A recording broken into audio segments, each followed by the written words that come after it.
અત્રેના Bhaktinagar police સ્ટેશનના જંગલેશ્વર વિસ્તારમાં ગેરકાયદેસર જે બાંધકામ છે તેમાં આરએમસી અને કલેક્ટર ઓફિસ મારફતે જે કંઈ ગેરકાયદેસર બાંધકામ છે એને નોટિસ આપવામાં આવે છે એ બાબતે પોલીસ બંદોબસ્ત રાખવામાં આવે છે 30 થી 35 જેટલા પોલીસ માણસો કર્મચારી, જેમાં મહિલા પણ કર્મચારી છે અને અધિકારીઓનો પણ સમાવેશ થાય છે. કેટલા લોકોને નોટિસ ફટકારવામાં આવી છે અને કેટલા મકાનમાં કેટલો પોલીસ બંદોબસ્ત?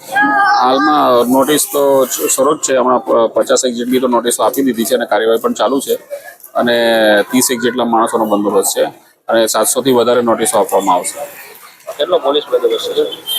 એક પીઆઈ, 10 પીએસઆઈ અને 20 માણસોનો બંદોબસ્ત છે. લેન્ડ કોર્ટમાં જ જોગવાઈ છે કે જે સરકારી જમીન, સરકાર હસ્તકની જમીન હોય તેની સામે કાર્યવાહી કરવી, તે અનુસંધાને કાર્યવાહી કરીએ છીએ.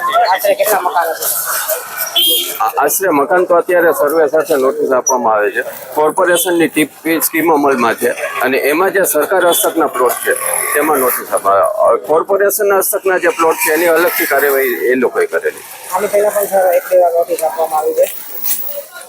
આના પછી શું એક્શન લેવામાં આવશે? આના પછી નિયમ અનુસાર આગળ એક્શન લેવામાં આવશે. હજી તો બધાની રજૂઆતો સાંભળવાની રહેશે, પછી આગળ નિર્ણયો લેવામાં આવશે.